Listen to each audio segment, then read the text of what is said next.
बेहतर से बेहतरीन होने के लिए अपनी कमी पर काम करना बहुत ज़रूरी है। जिनके इरादे मजबूत होते हैं वो बस अपने लिए काम करते हैं। असफलता पर अगर मेहनत की रंग जाए तो वो सफलता में बदल जाएगी। सफल इंसान की कहानी भी वही है, बस लिखने का तरीका अलग है।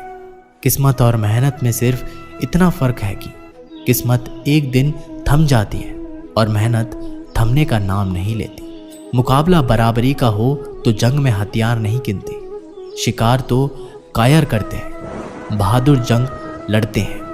मैं वो खामोश पटाखा हूँ कि जब शोर मचाए तो आतिशबाजी करते हैं। विश्वास करो कि मुझ में बल है और वो बल जो किसी और में नहीं है। तमन्ना इतनी है कि अगर भाग्य रूठ जाए तो हौसला बुलंद हो। किस्मत हमेशा बहादुर का साथ देती है। मेरी गहराई इतनी है कि अगर तुम देखना भी चाहोगे तो डूब जाओगे। सफलता पहचानने की कोई पहचान नहीं होती।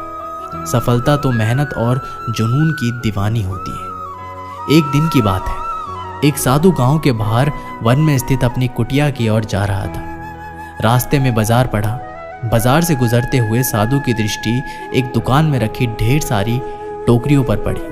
उसमें खजूर रखे हुए थे। खजूर देखकर साधु का मन ललचा गया। उसके मन में खजूर खाने की इच्छा जाग उठी, किंतु उस समय उसके पास पैसे नहीं थे। उसने अपनी इच्छा पर नियंत्रण रखा और कुटिया चला गया।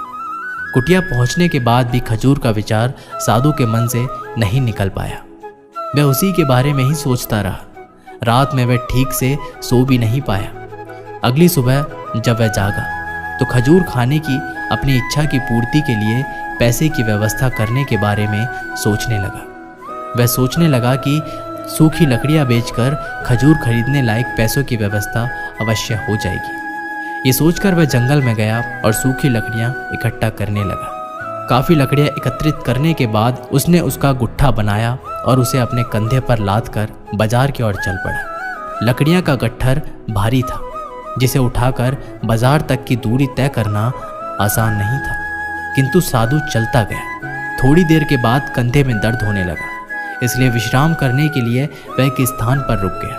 थोड़ी देर विश्राम करने पर पुनः लकड़ियां उठाकर चलने लगा। इसी तरह रुक रुक कर किसी तरह वह लकड़ियों के गट्ठर के साथ बाजार पहुंचा। बाजार में उसने सारी लकड़ियां बेच दी। अब उसके पास इतने पैसे इकट्ठे हो गए जिससे वह खजूर खरीद सके। वह बहुत प्रसन्न हुआ और खजूर की दुकान में पहुंचा। सारे पैसे से उसने खजूर खरीद लिए और वापस अपनी कुटिया की ओर चल पड़ा।